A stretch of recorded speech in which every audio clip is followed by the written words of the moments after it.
Now, joining us to talk about politically all over their faces, and it's not our next guest, I have to say, but she'll be absolutely gung-ho at the polls. And this is the third poll yesterday, by the way. It's not the first.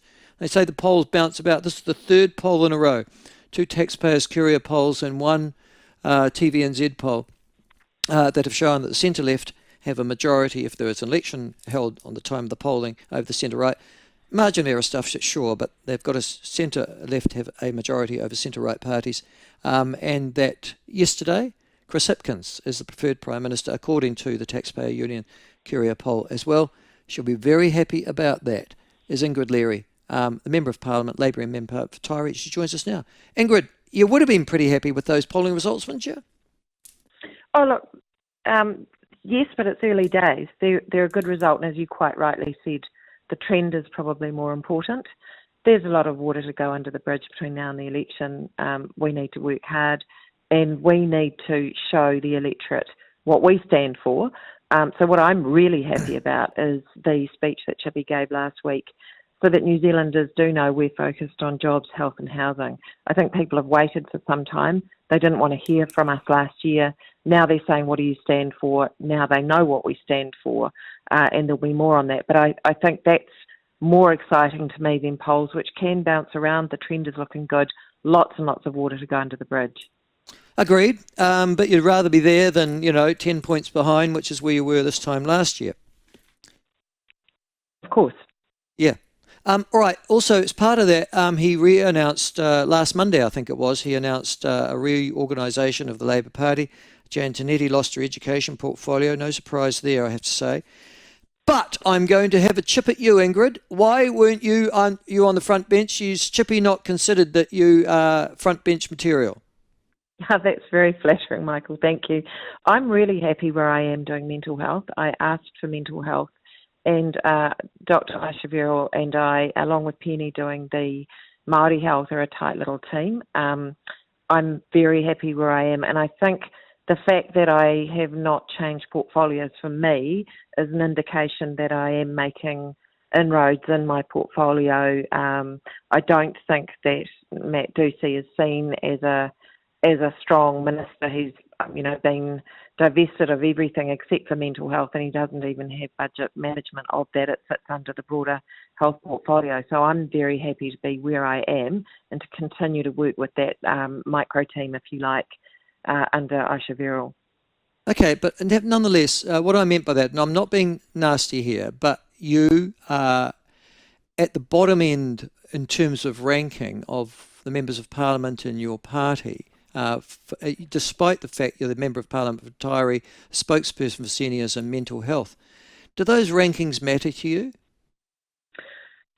I think what matters is the fact that the sum of the parts is bigger than the individuals, and we are working really, really well as a team. I wouldn't have expected to get a high ranking with what was seen as a relatively safe seat, and our leader made it clear to us with the reshuffle that he didn't see the point in tinkering around with, rankings. He's not trying to send signals to individual members. This is about us working as a team to be the best possible team that we can be for New Zealand. Nevertheless, why did he then elevate Willow Jean Prime to the education portfolio, do you think? What in particular led him to believe that she would be a better education spokesperson than Jan Tinetti? Well, Jan Tinetti, don't forget, has taken up she's taken up social investment, and she is well suited to that. I have worked with Willow Jean Prime on the children's portfolio and abuse and care and so on, and she's really effective in the House. She's really effective and focused with her questions. We know that school lunches has damaged this government, particularly significantly. I've certainly seen that out in my electorate, and there was a protest in my electorate on Sunday where people came out, and families who are affected can feel that on the front line. Willow's really effective in doing that kind of questioning, and I think she'll do a great job in the portfolio. But, at the end of the day, we all know she's been shifted sideways, Jan Tinetti.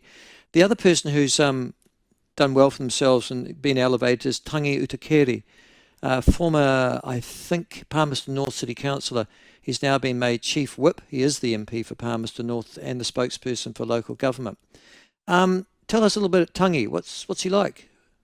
So Tangi was the chief whip and was very effective in it, and I believe he was deputy mayor of Palmerston North. So no surprises that he's got local government, which is a big portfolio and something that he will be able to navigate with a lot of familiarity. I loved working with Tangi. He was an excellent whip. I think for the whips for people who don't know, it's very much about managing the caucus and lots of the important kind of rats and mice issues that come up. And the best environment that you can create in that situation is to have people trust that they can come forward proactively so there is no surprises for the leader and the front bench. And that's certainly the type of environment that Tangi created. So, it's really good to see him move up so significantly. And I think it's not a surprise to any of us who work with him. All right. Okay. Leadership material? Oh, look, that's a long way away to talk about leadership material. I think any of our front bench have leadership material, but the fact we're doing well in the polls, I think you cannot decouple that from the strong leadership that we have at the moment. And I'm not suggesting that Chris Hipkins going to get rolled. No, it's not what I'm saying. No, but I'm just thinking as a future leader, is he in that role? I think any of our front bench have leadership material, and I'm not really thinking about who will be future leaders. Okay.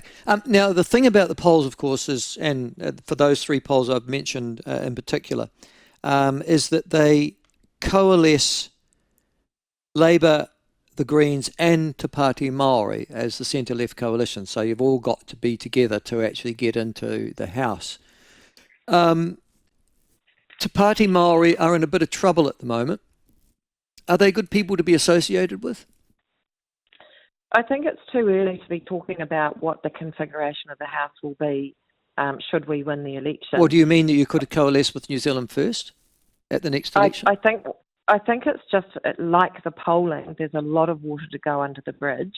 Obviously, we will be focused at bringing our polling up as much as possible, and the discussions about who we will and won't work for and with will emerge also when policy emerges, because there's no point in preempting that and then finding out there are policies that that we cannot work with or cannot that do not align with our values. So these are all conversations, I think, for much closer to the election. Okay, but in your let's just put aside the Labour Party for a moment and let's talk about, as you can, Ingrid Leary and her personal views. Would you rule out New Zealand First as a potential coalition partner at the next election? As I say, I just don't think that I even personally can have any judgment about that at the moment. Well, you can say no. I'm not going to. Well, you'd know. We don't know what their policies will look like. No, I understand that, but right at this point in time, I understand what you're saying. You're going to get hammered on this one anyhow, Ingrid, because people are going to go ask that question in the days and weeks and months leading up to the election. You know that, but I'm just saying. Yeah, of course they will. Can you work with? Can you work with Winston Peters and his party? Are those sorts of people you could do deals with, or are you going to make the mistake that National did, 2017, and go, no, they're not going to be part of any coalition we ever deal with? Labor has worked with New Zealand First before.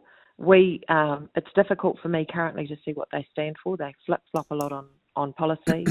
Certainly their members' bill from last week around equality, inclusion, diversity, and so on doesn't sit well with my values. But we have worked with them before, and we need to see what they stand for in the fullness of time, as we do with anyone that we would form a coalition with. It's just too early to say. I do get that, but as I said, it's that question ain't going to go away, as you know. And I guess in the same way that you will use ACT and its extreme policies, as you have, to scare potential national voters away from joining a centre-right coalition, I think you well know that National will use Te Pāti Māori as a way of trying to bring people into their camp away from a centre-left coalition too, yeah? Look, that's what they do, is their tactics. That's up to them. But we obviously want to win back our Māori seats as well. So politics is a complex